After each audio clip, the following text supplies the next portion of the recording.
Welcome back, everybody. It's Jimmy from South Bay Barber Institute again.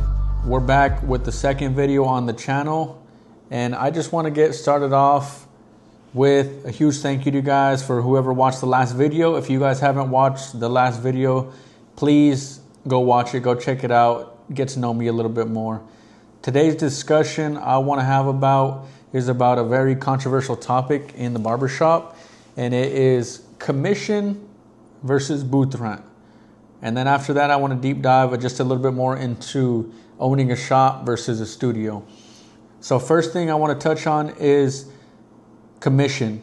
So commission-based shops, if you guys don't know, usually work somewhere along the lines of 70% to the barber and 30% to the shop owner.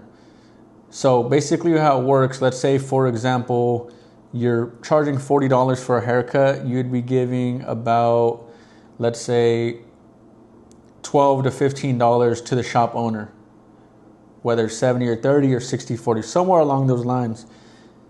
This can be good if you're barely starting out and you just kind of get a feel for the shop. You're not having to worry too much about paying booth rent, I'll get into right now. But just breaking it down, it's just how many cuts are you doing per day? Let's say it's 10. Let's say you give 2 or 3 haircuts to that shop owner, technically in full, right? So it's not a bad way to do it. It's really good when you're beginning. It can be very expensive if you have a lot of clientele. So this is definitely not a good move for somebody who has very good clientele. Now going on to booth rent, this is something that could be a little bit more favorable for that person with a little bit more clientele. So let's say somebody's cutting 10 people a day, 50 people a week. 50 people a week at $10, let's say a day or a cut, that's a lot of haircuts and that's a lot of money. So let's just do simple math. Let's say if it's just $10, flat line $10, you're paying that for 50 haircuts. That's $500. And I could tell you from experience, booth rent is not $500. Booth rent prices. Booth rent prices where we are, I would say Gilroy, San Jose area, within this general area, I would say anywhere from $200 to $300. If you're finding anything over that, that's probably pretty expensive. Anything under that, you're getting a deal. But with that probably becomes some other things, right? There might be some stuff you're lacking in the shop. I would say $200 to $300 is good. The way I would do it as a beginner barber, and once I started building up my clientele, was if it was $200, if I was charging $40 a haircut, my first 5 haircuts of the week, those are to booth rent. I don't see that money, that's going toward my rent. Anything after that, I'm putting into my pocket, and that's that. Makes it really simple, right? Some people might put it off toward the end of the week, spend that money already, and then now you're having to pay out of pocket. So with booth rent, it's a really good thing because the flexibility you have with your schedule and commission too. But booth rent, you can leave whatever you want for the most part. You want to be there more, but if you need to go somewhere, you could go somewhere. You're paying your rent regardless to that owner. That's booth rent. That's commission. Now for you guys as barber school students or somebody who has just graduated or just trying to learn more about the industry, which one do you guys want more? And then who offers that? A lot of shops are running booth rent more. Commission is a little bit harder to find, but could be easier for you just to begin your career. So what I would suggest is to go scope out some shops, make some good relationships. You guys are already in barber school more than likely, or you guys are just watching this as a potential student. So if you guys are thinking about that, go scope out some barbershops. How are they? Are they something you could see yourself working in? Or is it something to where, hey, I'd rather pay a little bit more to be in a better environment? Not always the case, but can be. Next thing I want to get into is owning a shop versus owning a studio. 2 completely different things. One of the things I would say about working in a studio is you're going to have a lot more custom options for yourself, right? You usually get a blank canvas. You can do what you want. If you want to paint it, some shop owners or studio owners will let you paint it in there. You can hang the pictures you want to hang. You can play the music you want to play, and you're in a controlled environment and a very personal experience, which is really good. A lot of people like that. A lot of people have a great success in a studio atmosphere. One thing I have heard from studio renters, just overall, is the thing that they usually miss from coming from a shop is just the atmosphere. You know, the community atmosphere you have in a barber shop. You know, you have a lot more good things in a studio than bad, but this is one of those big things that to look out for. Unless you're creating that atmosphere inside of your studio, it's hard to duplicate.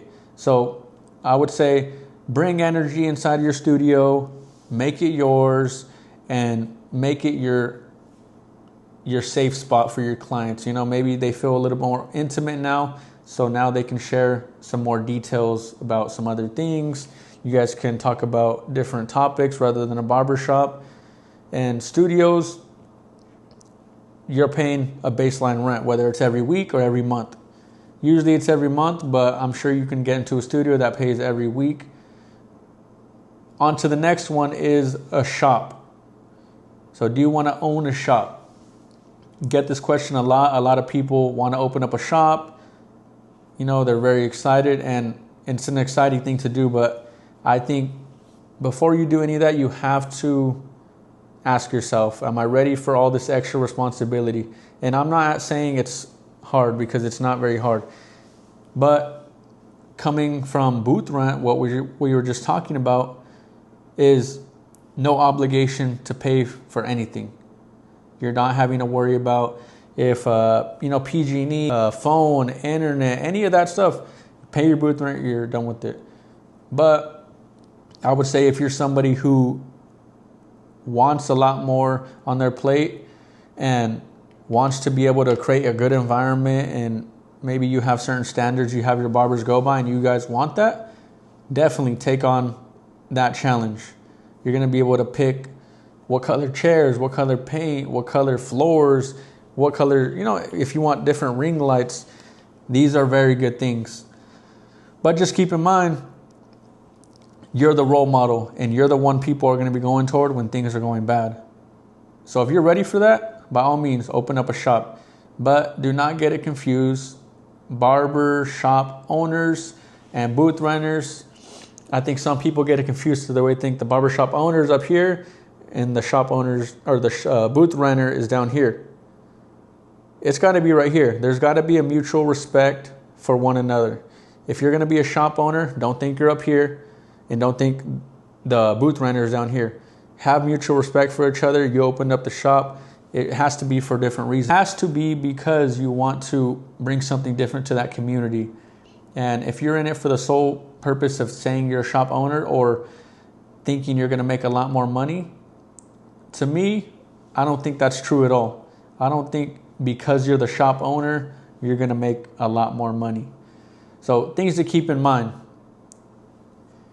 Next topic I want to talk about is just overall mindset and creating your atmosphere. We're talking about booth renters, we're talking about commission, we're talking about owning a shop and renting a studio.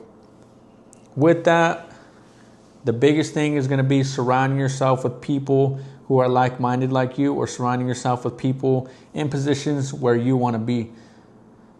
I would say the biggest mistake a lot of people do is they see a shop that is busy and maybe has a lot of the walk-ins, but it's completely opposite in the vision what they're going. If you want to be, A, and they're going on with B, you're always going to be looking in this direction of saying you want something different, but you're over here. So make your decision wisely, choose your friends wisely, and choose your coworkers wisely. Because as a barber, we spend anywhere from 10 to 12 hours with the people inside of our shop. So just make sure that you guys are picking those people correctly, because you guys are spending more time with these people than your family. There's only 24 hours in a day. So if you're spending 12 hours a day with your coworkers, 8 hours to sleep, you're left with 4 hours out the day to spend with your family. So just make sure those people are going to be in line with what you want for your life, what you want in your business, and ultimately the kind of man or woman you want to be. Remember that. Don't ever change yourself. Stick true to yourself.